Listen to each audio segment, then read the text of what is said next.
जय हिंद साथियों। तो बिहार पुलिस कांस्टेबल की परीक्षा 16 जुलाई से शुरू है। तो साथियों कैसा आपका पेपर आएगा ये आज की इस वीडियो से आपको अंदाजा लग जाएगा, क्योंकि साथियों समय अब आपके पास बहुत कम है, बहुत कम समय है साथियों। तो वही चीजें आपको पढ़ाऊंगा, वही क्वेश्चंस आपको दूंगा जो परीक्षा में आपको साथियों डायरेक्ट देखने को मिलेंगे। तो सबसे पहले हिंदी होगी, हिंदी के 10 सवाल होंगे। उसके बाद बिहार जीके को कवर अप करेंगे, उसके बाद विज्ञान को, उसके बाद जीके प्लस करंट अफेयर को, और फिर मैथ को, और फिर इंग्लिश को साथियों कवर अप करके मैं चला जाऊंगा। तो इस पूरे एक्सपेक्टेड क्वेश्चंस को साथियों जरूर देखिएगा। सबसे पहले हिंदी के इन 10 सवालों को देखिए, और 10 सवालों में से तकरीबन 7 सवाल साथियों आप करके दिखाना है। चलिए पहला सवाल है करके, इसमें से आपको सर्वनाम बताना है साथियों। कौन सा शब्द सर्वनाम है? देखिए अगर हम घर की बात करते हैं तो ये सर्वनाम नहीं बल्कि ये संज्ञा है। अच्छा ये कैसी संज्ञा है? तो ये साथियों जातिवाचक संज्ञा है ना, ये जातिवाचक संज्ञा है। उसके अलावा अगर नदी शब्द की बात करें तो ये भी सर्वनाम नहीं बल्कि ये संज्ञा है। और कैसी संज्ञा? जातिवाचक संज्ञा है। और पहाड़ भी एक संज्ञा, जातिवाचक संज्ञा, लेकिन आप शब्द जो है ना ये साथियों आपका सर्वनाम हो जाएगा। सर्वनाम हो जाएगा तो यही आपका आंसर हो जाएगा। अब उसके बाद देखिए अगला सवाल कह रहे कि निम्नलिखित में से किस वाक्य में विशेषण का प्रयोग हुआ है? विशेषण क्या होता है? जैसे कि मैंने मान लीजिए मैंने यहां पर लिखा साथियों मोटा आदमी। मैंने क्या लिखा? मोटा आदमी। अब देखिए आदमी के बारे में कोई कुछ शब्द बता रहा है, आदमी के बारे में ये मोटा शब्द बता रहे, तो मोटा क्या हो जाएगा? विशेषण हो जाएगा। मैंने यहां पर साथियों मान लीजिए लिखा सुंदर इमारत, है ना। क्या लिखी साथियों? सुंदर इमारत। तो इस इमारत के बारे में ये सुंदर शब्द बता रहा है, तो ये सुंदर शब्द क्या हो जाएगा? विशेषण हो जाएगा। तो क्या देखिए इसमें भी कुछ ऐसी ही चीज है कि कोई चीज किसी के बारे में बता रही है, जरूरी नहीं उसकी तारीफ हो, उसकी बुराई भी हो सकती है। देखिए राम जाता है, यहां पर ऐसा कोई शब्द नहीं है विशेषण टाइप का। सीता फल खाती है, यहां पर भी ऐसा कुछ नहीं है। अगर ऐसा होता सीता मीठा फल खाती है तो यहां पर मीठा विशेषण हो जाता। मेरी गाय काली। अब देखिए गाय के बारे में बता रहा है ये काला, कि गाय के बारे में कोई विशेषता बताई जा रही है इस काले शब्द के द्वारा। तो मैं कहूंगा इस शब्द में, इस वाक्य में आपका विशेषण शब्द है, और यही आपका बिल्कुल सही जवाब है। अगला सवाल देखिए कह रहे कि ने किस कारक का चिन्ह है? देखिए ने किस कारक का चिन्ह है मैं आपको बता देता हूं। देखिए कर्ता ने, है ना, कर्म को, क्या साथियों? कर्ता ने कर्म को, और कर्ण से, क्या साथियों? कर्ण से संप्रदान के लिए। समझ रहे हैं ना आप साथियों? यानी कि अब देखिए सवाल को फिर से देखिए। अगर साथियों यहां पर क्या शब्द लिखा हुआ है? ने शब्द लिखा हुआ है, और मैंने ने कहां पर लिखा हुआ है? यहां पर लिखा है, तो आपका आंसर ये हो जाएगा। अगर यहां पर ने ना लिखा होता, को लिखा होता, तो आपका आंसर कर्म होता। अगर यहां पर से लिखा होता तो आपका आंसर कर्ण होता। लेकिन अगर ऊपर के लिए लिखा होता तो आपका आंसर सातु संप्रदान होता। लेकिन कोई दिक्कत नहीं, अभी आपका आंसर क्या है? ऑप्शन नंबर ए कर्ण।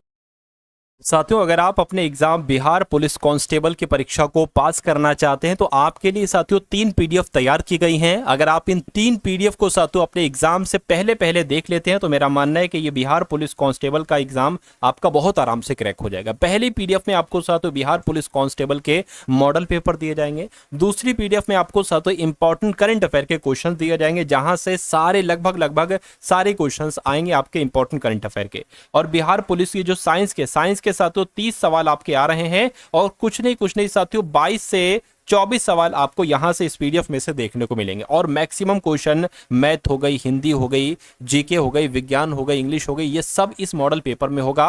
यानी कि कुछ मॉडल पेपर यहां पर मैंने तैयार किए गए हैं 100 क्वेश्चंस के, है ना। तो इस पीडीएफ को अगर आप ले लेते हैं तो आपका पेपर आराम से क्रैक हो जाएगा। सिर्फ और सिर्फ 45 रुपीज में आपको ये पीडीएफ दी जा रही है। डिस्क्रिप्शन में लिंक है बिहार पुलिस कांस्टेबल पीडीएफ का, उस लिंक पर क्लिक करेंगे तो आप हमारे व्हाट्सएप पर आ जाएंगे। वहां पर आपको एक क्यूआर कोड दिया जाएगा, उस क्यूआर कोड पर सिर्फ 45 रुपए आप करेंगे तो ये तीनों पीडीएफ आपको साथियों वहीं पर भेज दी जाएंगी, है ना। तो डिस्क्रिप्शन में जाकर साथियों इस पीडीएफ को ले लीजिएगा, या टारगेट सिलेक्शन ऐप से भी आप इस पीडीएफ को परचेज कर सकते हैं 45 रुपीज में। है अगला सवाल आपकी स्क्रीन पर कह रहे कि किस शब्द का प्रयोग हमेशा सदैव बहुवचन में ही होता है? मुझे बताइए। तो यहां पर अगर बात करें साथियों फटाफट आप लोग बता दीजिए। देखिए लड़का अभी एक वचन है, इसका सदैव बहुवचन बन सकता है, सदैव नहीं मतलब बहुवचन इसका बन सकता है, ये एक वचन लड़के हो जाएगा, घोड़े हो जाएगा, प्राण वधुएं हो जाएगा। लेकिन प्राण का हमेशा एक वचन में इस्तेमाल कभी नहीं आप देखोगे, हमेशा बहुवचन में ही इस्तेमाल देखोगे। इसलिए सही जवाब जिनका ऑप्शन नंबर सी है तो बिल्कुल सही। अगला देखिए कह रहे कि कौन सा शब्द पुल्लिंग है? अब देखिए एक तो होता है साथियों स्त्रीलिंग, है ना, एक पुल्लिंग होता है। पुल्लिंग शब्द जो होगा उसके साथ हमेशा कैसा का इस्तेमाल आएगा, और स्त्रीलिंग जो होगा उसके साथ हमेशा कैसी का इस्तेमाल आएगा। जैसे कि मान लीजिए कोई लड़की है तो आप यही तो कहोगे कैसी है, बहुत अच्छी है ना, कैसी है। लड़के के बारे में क्या कहोगे? कैसा है।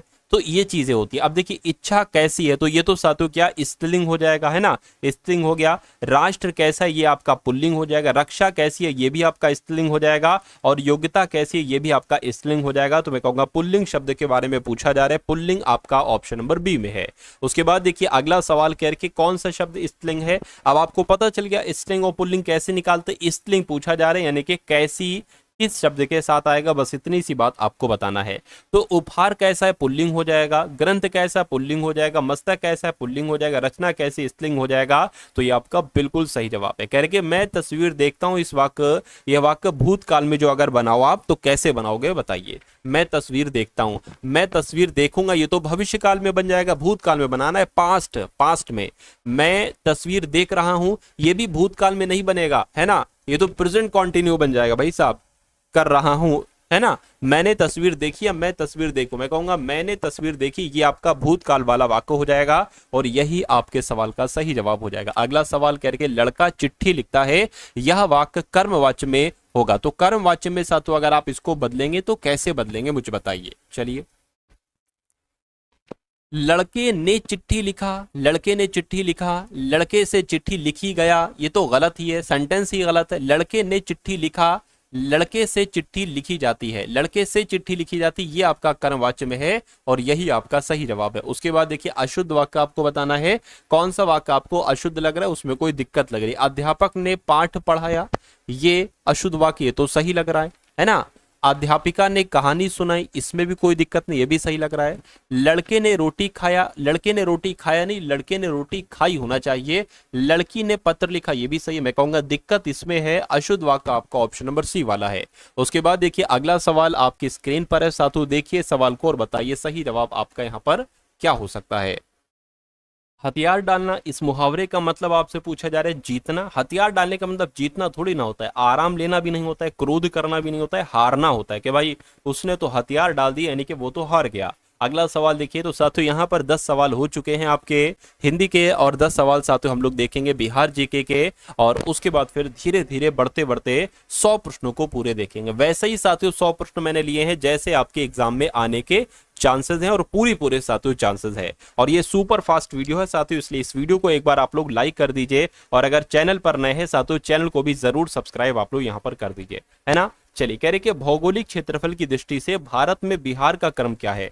तो भौगोलिक क्षेत्रफल की दृष्टि से भारत का बिहार में 12वां स्थान है, ये आपको याद रखना है। अगला देखिए, कह रहे कि सिखों के 10वें गुरु यानी कि गुरु गोविंद सिंह जी का जन्म कहां पर हुआ था। तो इनका जन्म पटना में हुआ था, बिहार की राजधानी पटना में गुरु गोविंद सिंह का जन्म हुआ था। आंसर आपका डी होगा। अगला देखिए, अशोक के जीवन में सबसे अंत में कौन सी घटना घटित हुई थी।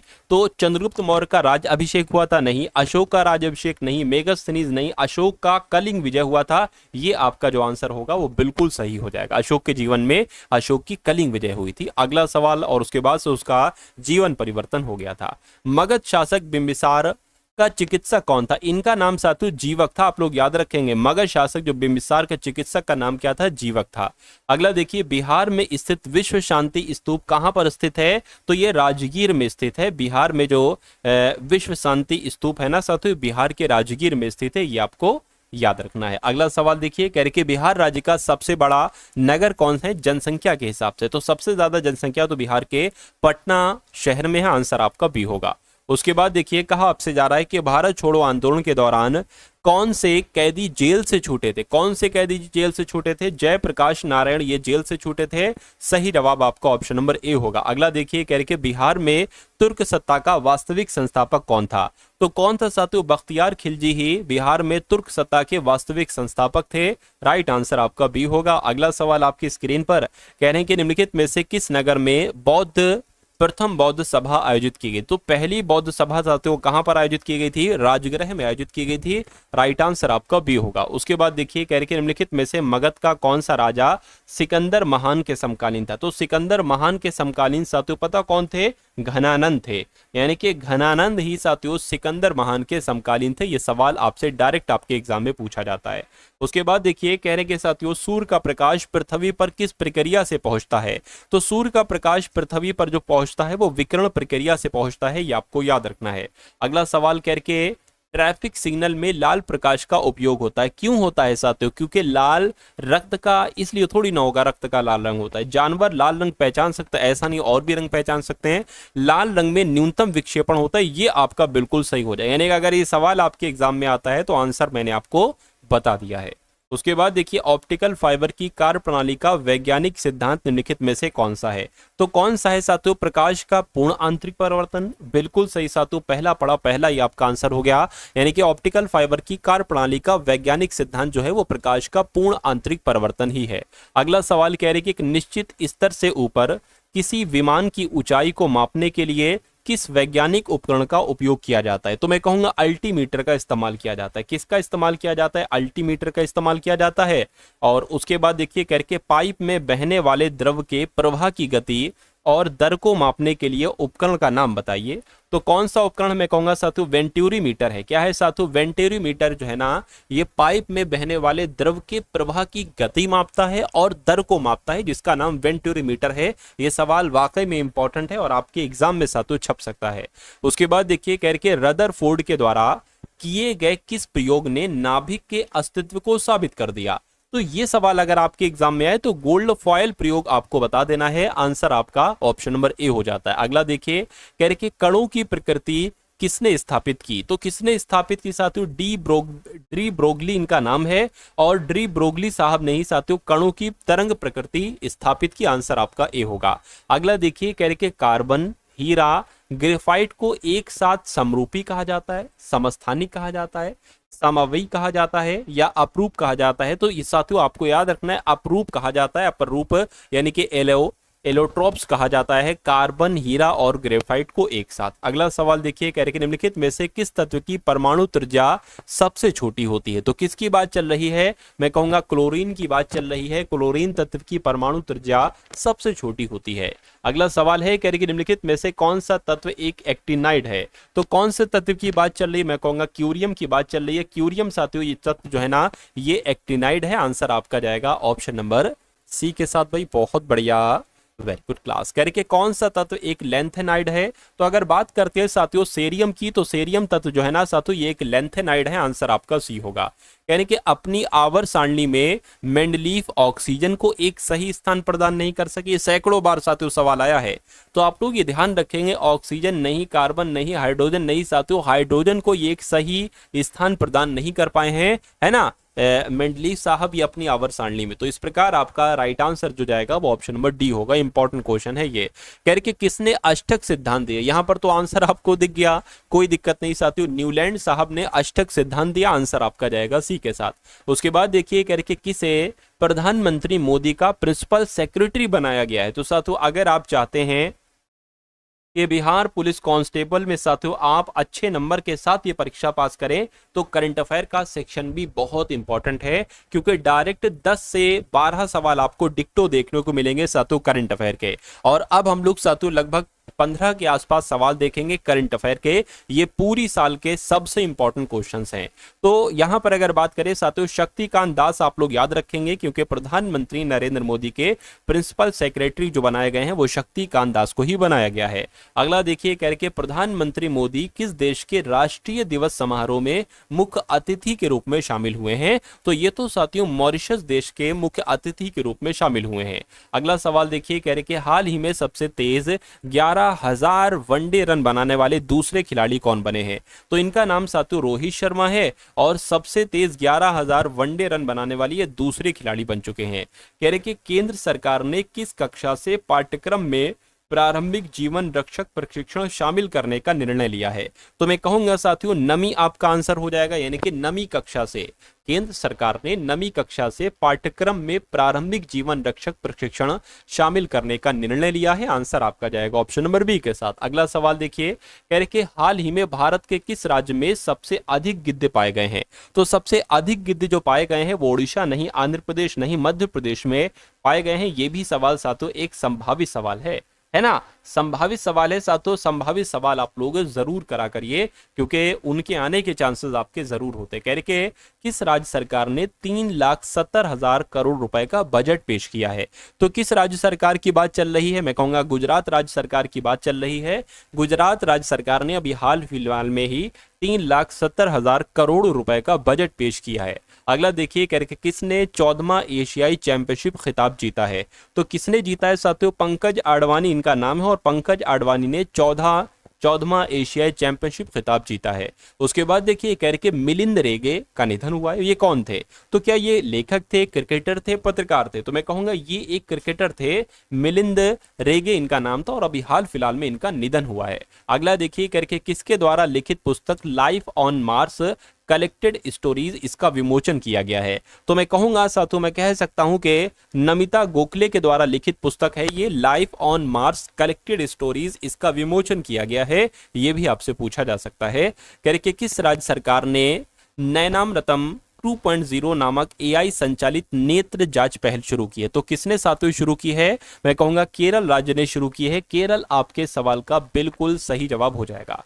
अगला सवाल आपकी स्क्रीन पर है, कह के कहां 139 कलाकारों ने लगातार 24 घंटे नृत्य करके वर्ल्ड रिकॉर्ड बनाया है? तो यहां पर आपका जवाब जो जाएगा वो खजुराहो के साथ जाएगा। यानी कि खजुराहो में 139 कलाकारों ने लगातार 24 घंटे नृत्य करके वर्ल्ड रिकॉर्ड बना दिया है। कहने के किस देश ने BOBPIGO की अध्यक्षता संभाली है? तो अपने देश भारत ने ही साथियों अध्यक्षता संभाली है। आंसर आपका बी होगा। कह रहे कि पूसा कृषि विज्ञान मेला 2025 ये कहां पर शुरू हुआ है? तो ये साथियों नई दिल्ली में शुरू हुआ है, ये आपको याद रखना है।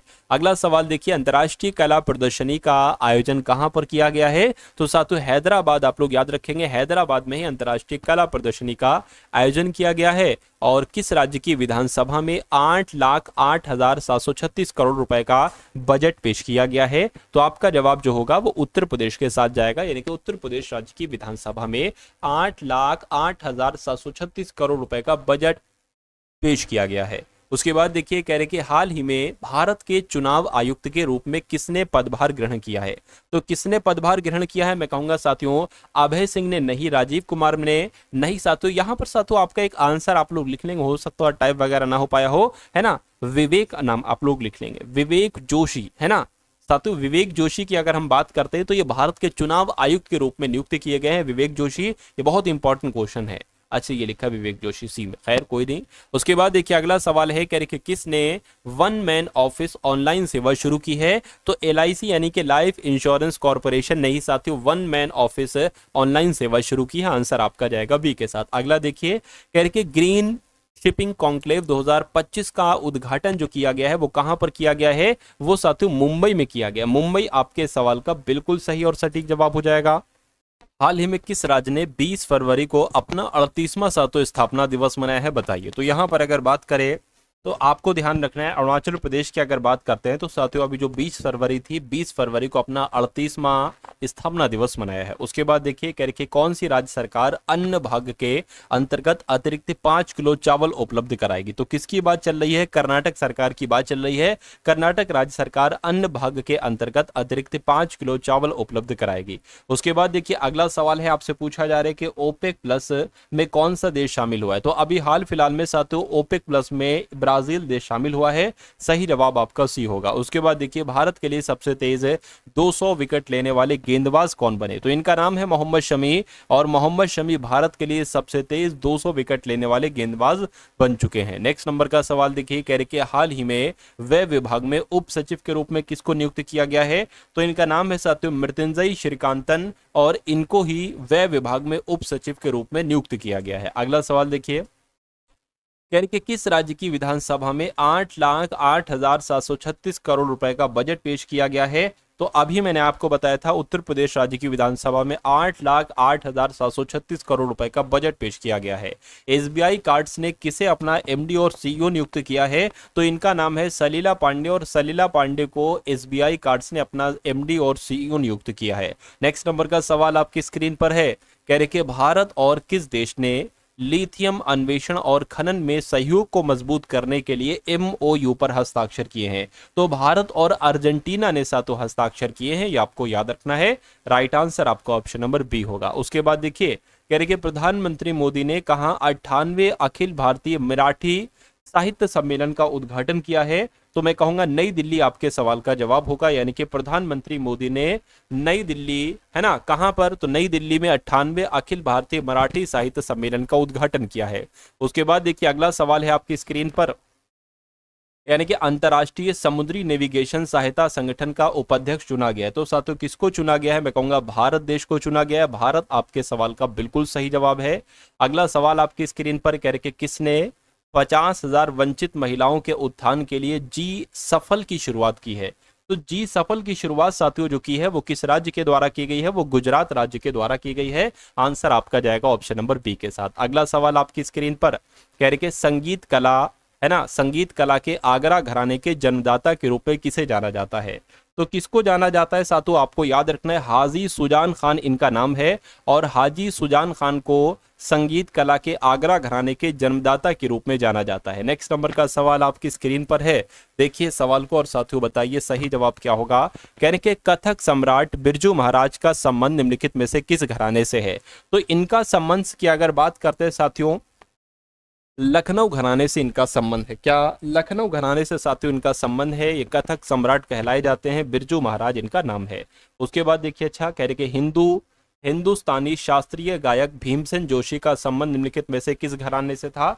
तो साथियों ये किराना घराने से था। क्या किराना घराने से था? आंसर आपका जाएगा बी के साथ। उसके बाद देखिए कह रहे कि कौन सा फूल मणिपुर राज्य का फूल है? तो मणिपुर राज्य का साथियों कौन सा फूल है? मैं कहूंगा शिरुई लिली जो है ना, ये मणिपुर राज्य का फूल है। सही जवाब आपका जाएगा बी के साथ। उसके बाद देखिए अगला सवाल कह रहे कि सारस कहाँ का राज्य पक्षी है? राजस्थान का, उत्तर प्रदेश का, मध्य प्रदेश का, पश्चिम बंगाल का? तो मैं कहूंगा उत्तर प्रदेश का साथियों ये राज्य पक्षी है, सारस इसका नाम है।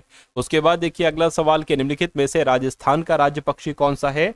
तो राजस्थान का राज्य पक्षी क्या भारतीय रोलर है? नहीं। क्रेन बर्ड है? नहीं। एशियाई कोयल है? मैं कहूंगा नहीं। फिर क्या है साथियों? सोन चिड़िया है, जिसको ग्रेट इंडियन बस्टर्ड के नाम से भी जाना जाता है। ये सोन चिड़िया राजस्थान का राज्य पक्षी है। अगला सवाल कह रहे कि केंद्रीय खाद्य प्रौद्योगिकी अनुसंधान संस्थान ये स्थित है, तो ये कहां पर स्थित है साथियों? आपसे कुल मिला के पूछा जा रहा है। तो अगर आपका जवाब साथियों मैसूर है तो मैं कहूंगा आपका जवाब बिल्कुल सही हो जाएगा। केंद्रीय खाद्य प्रौद्योगिकी अनुसंधान संस्थान ये मैसूर में ही स्थित है। उसके बाद देखिए कह रहे कि कोलंबो किस देश की कार्यकारी और न्यायिक राजधानी है? तो कोलंबो की जब हम बात करते हैं साथियों कहाँ की ये न्यायिक राजधानी है? तो कोलंबो की अगर बात करें साथियों आपका आंसर जो होगा वो श्रीलंका के साथ जाएगा, यानी कि श्रीलंका की कार्यकारी और न्यायिक राजधानी जो है साथियों वो कोलंबो ही है। उस देश का नाम बताइए जिसकी मुद्रा का नाम रुपया नहीं है। तो साथियों किस किस देश की मुद्रा का नाम साथियों रुपया है? मैं कहूंगा नेपाल की मुद्रा का नाम क्या है साथियों? रुपया है, ठीक है। और पाकिस्तान की अगर बात करें, पाकिस्तान की मुद्रा का नाम भी रुपया है, और श्रीलंका की मुद्रा का नाम भी साथियों रुपया है। लेकिन म्यांमार की मुद्रा का नाम रुपया नहीं है। क्या है साथियों? क्यात है।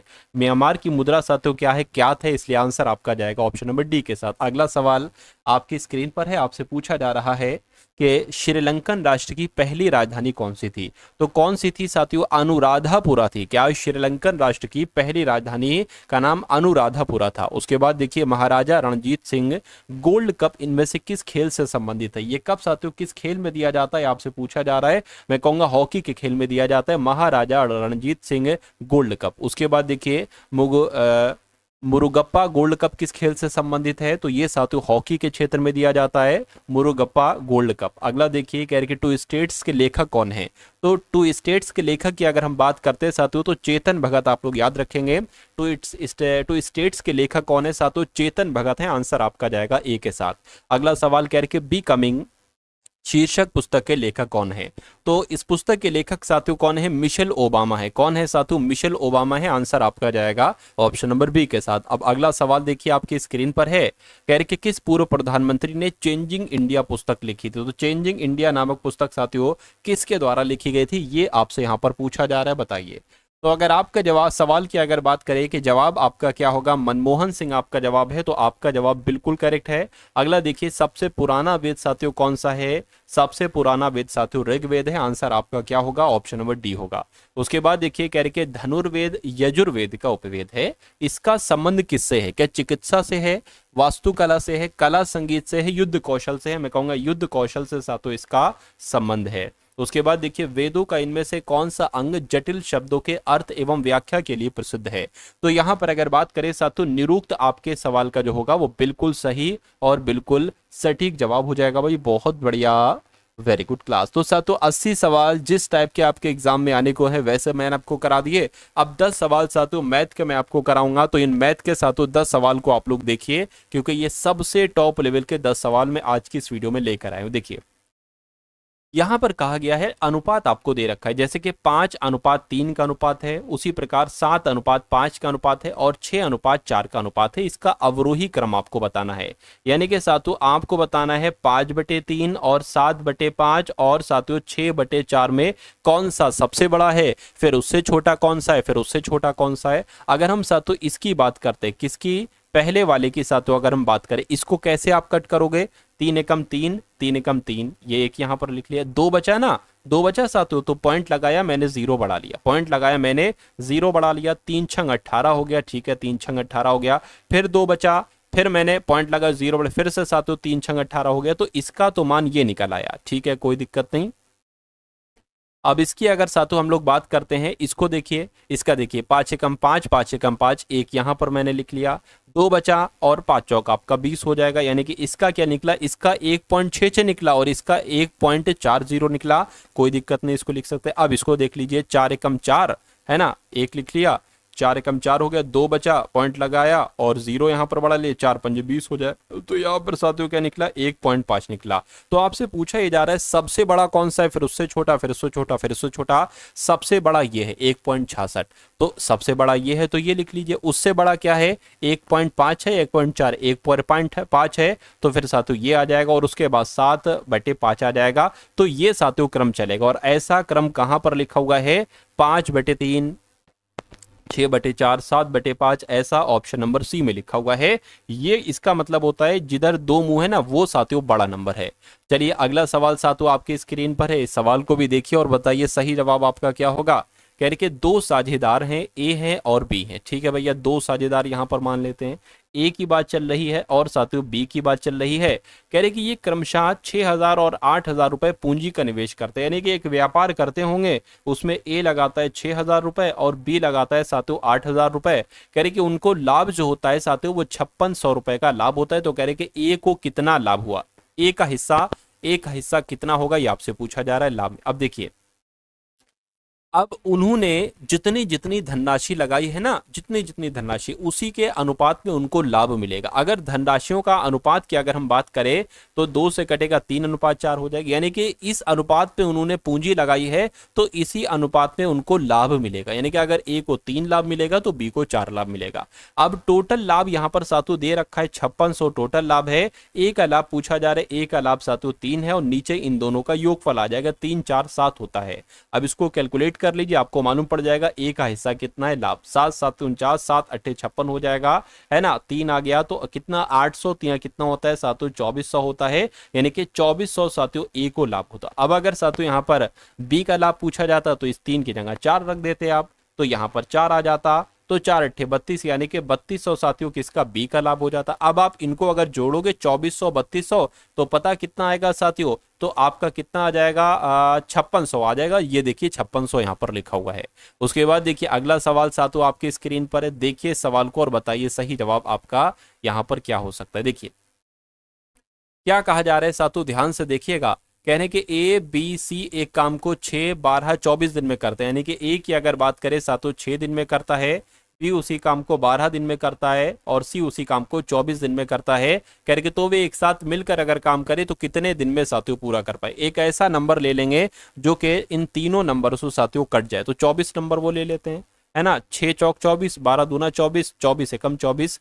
अब देखिए ए करता है डेली 4 काम, बी करता है डेली 2 काम, सी करता है डेली 1 काम, तो कहने के तीनों मिलकर अगर काम करें, और ये 24 नंबर क्या होगा, ये टोटल काम होगा। अगर टोटल काम 24 है और तीनों मिलकर 4 2 6 7 डेली काम कर रहे हैं तो ये काम कितने दिन में निपट पाएगा, कैलकुलेट करा लीजिए। 7 3 21 हो जाएगा, बचेगा 3, यानी कि 3 सही 3/7 दिन कहां पर लिखा हुआ है, 3 सही 3/7 दिन ऑप्शन नंबर सी में लिखा हुआ है। तो ये क्या होगा, ये आपके सवाल का बिल्कुल सही जवाब हो जाएगा भाई, बहुत बढ़िया, वेरी गुड क्लास।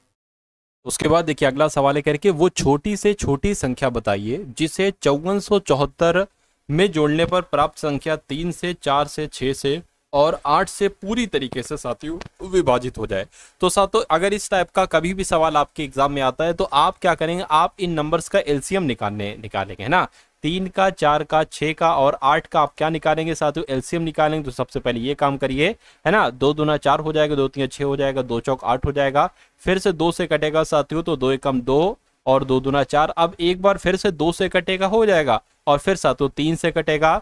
तो एलसीएम कितना निकला साथियों, इसका एलसीएम की अगर हम बात करें तो 2 दूना 4, 4 दूना 8, 8 3 आपका 24 हो जाएगा। तो कुल मिला के एलसीएम कितना निकला साथियों, एलसीएम कितना निकला, एलसीएम तो यहाँ पर कितना निकला साथियों, 24 यहाँ पर एलसीएम निकला, है ना। 24 यहाँ पर क्या निकला, एलसीएम निकला।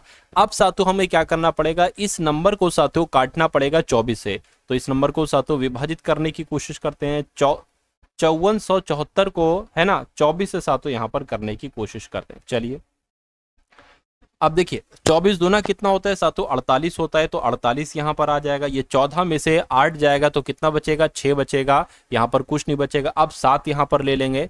अब 24 दूना तो 48 होता है, 24 दूना 48 आएगा, 3 ज्यादा हो जाएगा, तो 48 यहाँ पर आ जाएगा, है ना। अब यहाँ पर साथियों 67 में से 48 जाएगा तो कितना बचेगा, 19 बचेगा। ये 4 बचे, ये 4 साथियों यहाँ पर आ जाएगा।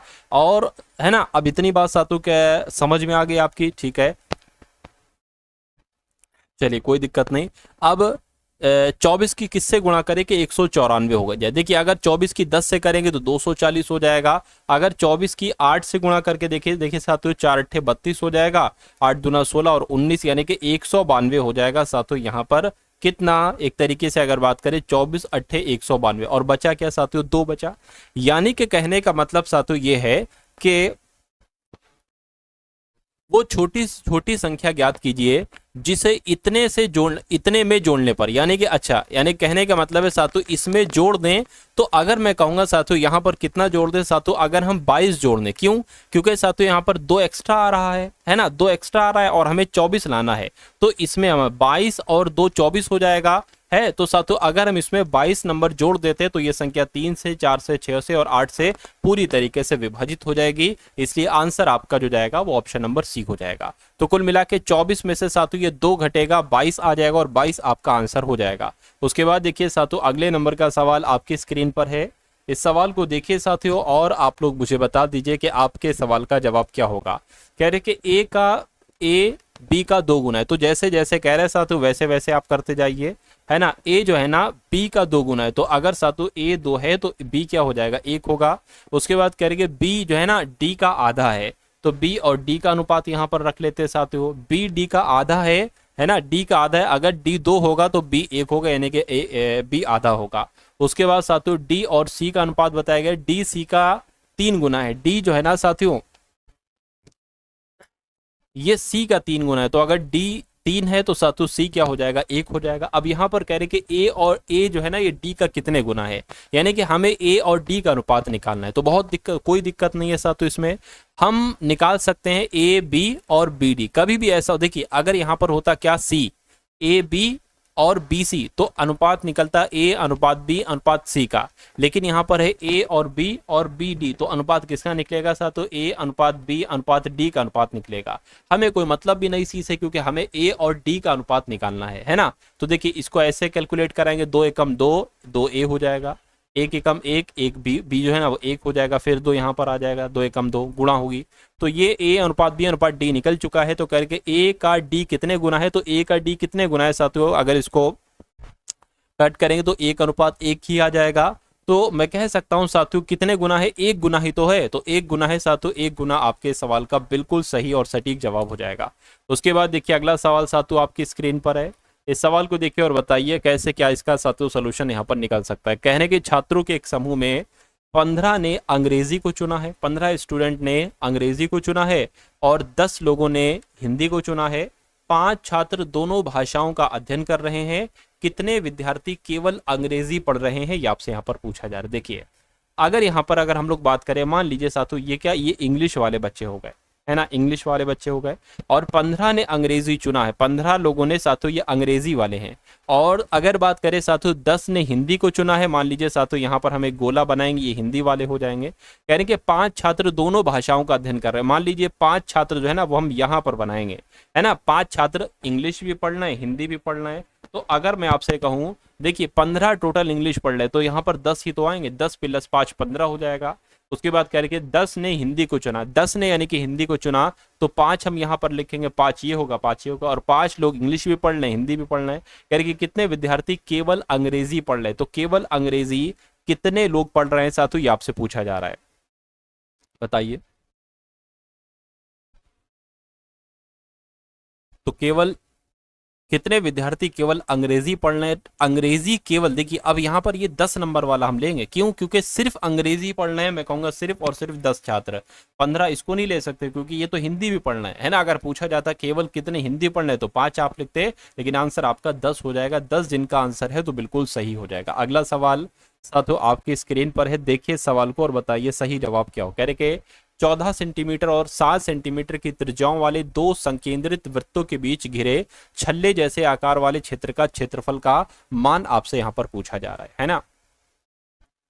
चलिए, यानी कि 14 सेंटीमीटर दो साथियों है, दो एक तरीके से वृत्त होंगे, एक की त्रिज्या कितनी होगी साथियों 7 और दूसरे की कितनी है, यहाँ पर लिखी हुई है 14 सेंटीमीटर। त्रिज्याओं वाले 2 संकेंद्रित वृत्तों के बीच घिरे छल्ले जैसे आकार वाले क्षेत्र का क्षेत्रफल का मान आपसे यहाँ पर कुल मिला के पूछा जा रहा है। एक त्रिज्या है 14, एक त्रिज्या है 7, है ना।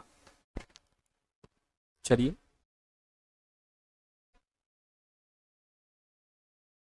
तो यहां पर अगर बात करें साथियों, देखिए आपको पता है कि वृत्त का क्षेत्रफल कितना होता है, पाई आर स्क्वायर होता है, पाई आर स्क्वायर इधर आ जाएगा और इसका क्या हो जाएगा, पाई आर स्क्वायर। इन दोनों का डिफरेंस निकालना है, क्या निकालना है साथियों, डिफरेंस निकालना है। तो इसको देखिए, है ना, अगर बात करते साथियों इसकी, तो ये तो 22/7 आ जाएगा, और ये कितना हो जाएगा साथियों 14 गुणा 14 हो जाएगा।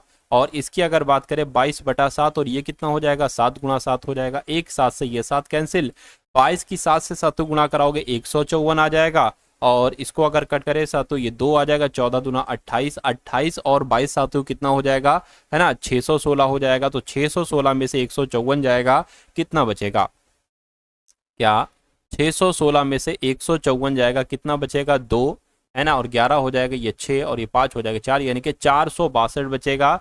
तो 462 सेंटीमीटर स्क्वायर ये क्षेत्रफल का मान हो जाएगा साथियों। आंसर आपका ऑप्शन नंबर सी होगा। उसके बाद देखिए अगले नंबर का साथियों सवाल आपकी स्क्रीन पर है, करके प्रथम 8 विषम प्राकृतिक संख्याओं का माध्य कितना होगा, बताइए।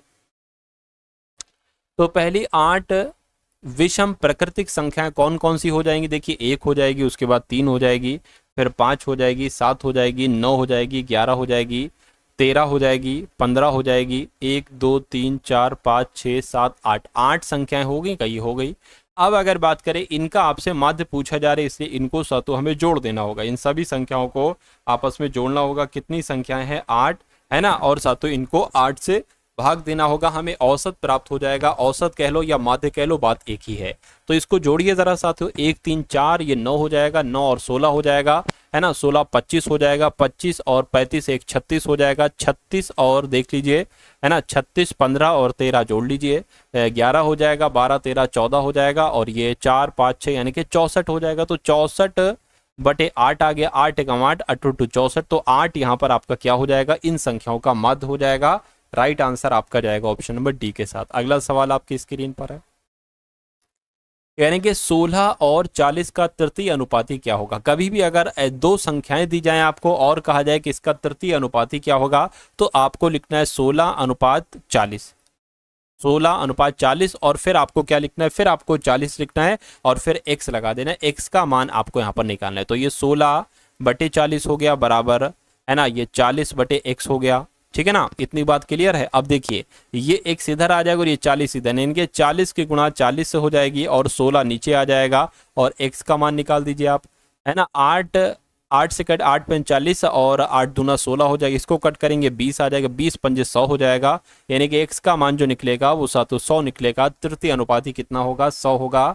राइट आंसर आपका जाएगा सातों ऑप्शन नंबर बी के साथ। अगला सवाल आपकी स्क्रीन पर है, कहने के साथियों 3/8 का दशमलव प्रसार दशमलव के कितने अंक बाद समाप्त होता है।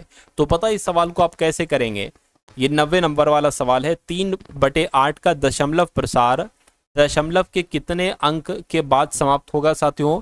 तो 3/8 को आपको भाग कर देना है ना। भाग करेंगे साथियों, देखिए अब ये तो कट नहीं रहा है, तो इसलिए साथियों एक पॉइंट लगाएंगे और यहाँ पर 0 बढ़ा देंगे। 8 एकम 8, 8 तियां 24 हो जाएगी, ये 3 यहाँ पर आ जाएगा। अब कितना बचेगा? 6 बचेगा ना।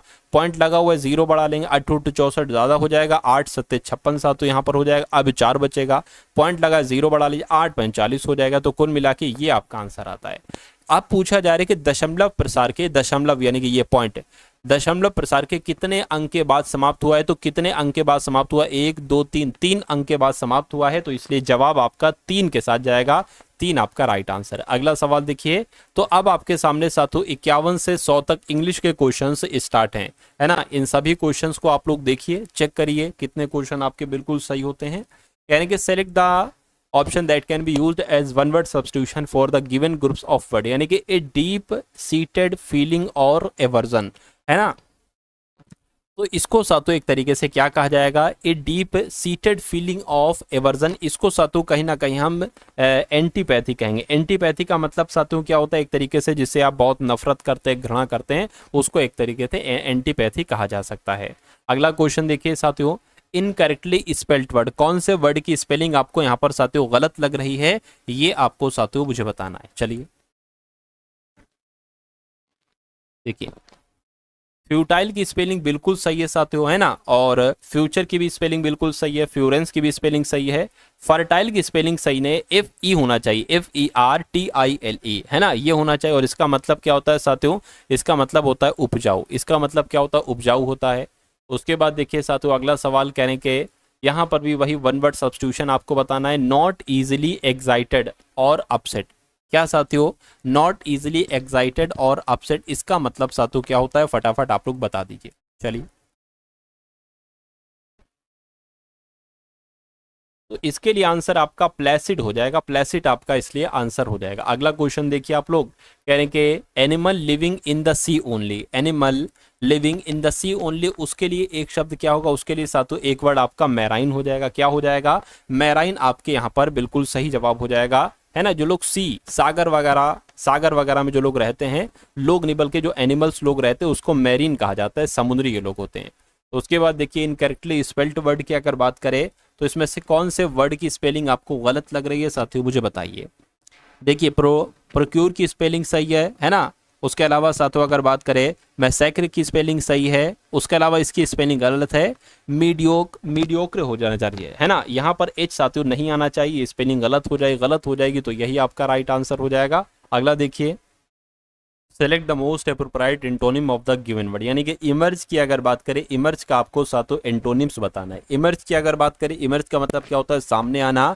और इसका एंटोनिम्स क्या हो जाएगा सातों? डिसअपियर होना, यानी कि गायब हो जाना। तो इमर्ज का एंटोनिम सातों डिसअपियर हो जाएगा। अगला सवाल साथियों आपके स्क्रीन पर कह रहे कि ए डॉग्स लाइफ, डॉग्स लाइफ का बड़ी मुश्किल जीवन होता है, उसको कहा जाता है साथियों डॉग्स लाइफ, यानी कि इसको कहा जाएगा ए माइजरेबल लाइफ। आंसर आपका सी होगा। नेक्स्ट क्वेश्चन देखिए आप लोग, कह रहे कि रिग्रेट का एंटोनिम्स आपको बताना है। रिग्रेट की अगर हम बात करें, तो दुख है, मुझे इस बात का रिग्रेट है, कहते नहीं है, तो साथियों इसका एंटोनिम्स क्या हो जाएगा? इसका एंटोनिम्स साथियों हो जाएगा कंटेंटमेंट हो जाएगा। इसका एंटोनिम्स आंसर आपका जाएगा साथियों ऑप्शन नंबर ए के साथ। चलिए अगला सवाल देखिए, कहने के यहाँ पर अगर साथियों बात करें करके फिल इन द ब्लैंक्स आपको बताना है, खाली जगह में कौन सा वर्ड आएगा? He handle to find a second hand book in a shop, I manage to find a, I train achieved, तो क्या अचीव्ड क्या आएगा साथियों? यहाँ पर मैनेज्ड आएगा, यानी कि he manage to find a second hand book in a shop. अगला देखिए, यहाँ पर अगर बात करें करके select the most appropriate option that can substitute the underline word in the given sentence. तो यहाँ पर अंडरलाइन की अगर बात करें, तो फ्रीक्वेंसी यहाँ पर साथियों एक अंडरलाइन है ना। India's secularism and frequency serve as a role model to other developing countries. तो यहाँ पर आपको बताना है साथियों क्या आ सकता है, बताइए। फ्रीक्वेंसी नहीं आएगा, डेमोक्रेसी यहाँ पर आना चाहिए। डेमोक्रेसी कहाँ पर लिखा हुआ है? ऑप्शन नंबर डी में लिखा हुआ है। तो ये क्या होगा साथियों? ये आपके क्वेश्चन का बिल्कुल राइट आंसर हो जाएगा। तो ये साथियों पूरे 100 सवाल यहाँ पर आप लोगों ने देखे, हर एक सब्जेक्ट का सवाल देखा, जहां जहां से जिस जिस टाइप के साथियों क्वेश्चंस बिहार पुलिस कांस्टेबल के एग्जाम में आएंगे।